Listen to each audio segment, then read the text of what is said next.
ఓం శ్రీ గణేశ శారద మాతృశ్రీ గురుభ్యో నమ. ఆదిత్యాయ చ సోమాయ మంగళాయ బుధాయ చ గురుశుక్ర శనిభ్యశ్చ రాహవే కేతవే నమ. మిత్రులారా, ఈరోజు మనం కుంభరాశి వారి సెప్టెంబర్ నెల 2026 గోచర ఫలాల గురించి చెప్పుకోబోతున్నాం. కుంభరాశి అంటే ధనిష్ట 3-4 పాదాల వారు, శతభిష నక్షత్రం అన్ని పాదాల వారు, పూర్వభద్ర 1-2-3 పాదాల వారు. వీరు కుంభరాశి కిందకు వస్తారు. సో వీరికి ఒక్క ముక్కలో చెప్పాలంటే గ్రహస్థితి ఏమాత్రం అనుకూలంగా లేదు.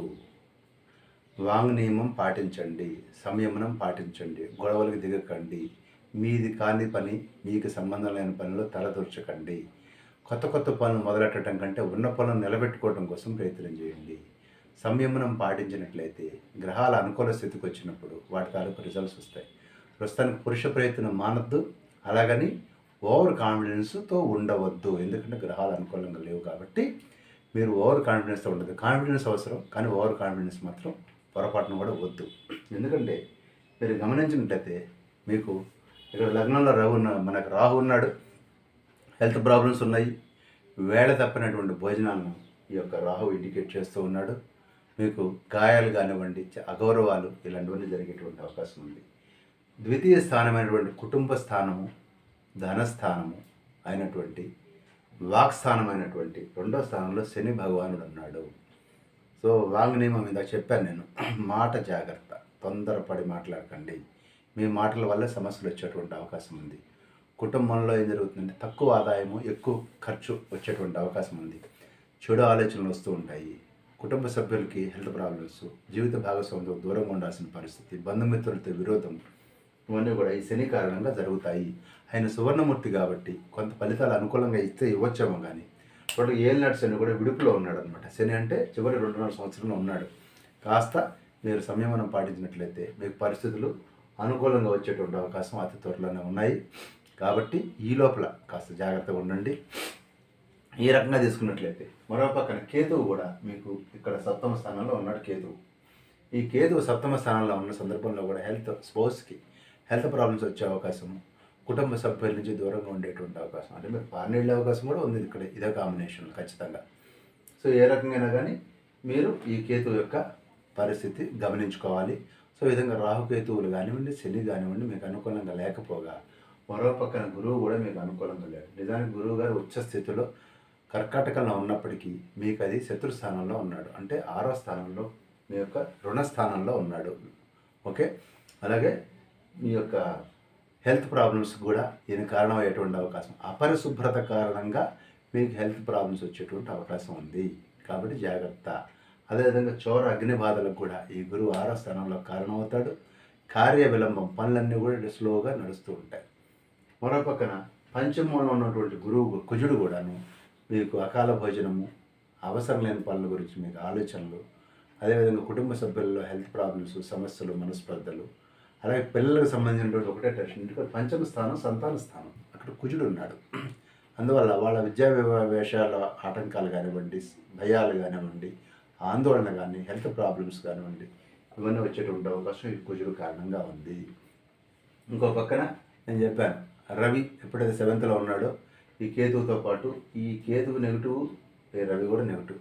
సో మీ పార్ట్నర్స్ తోటి, మీ యొక్క లైఫ్ పార్ట్నర్ తోటి కూడా సమస్యలు వచ్చేటువంటి అవకాశం ఉంది. మరో పక్కన బుధుడు కూడా నెగిటివ్ ప్లేస్. ఈ 7th ప్లేస్లో ఉన్నటువంటి బుధుడు, కేతు, రవి ముగ్గురు నెగిటివ్.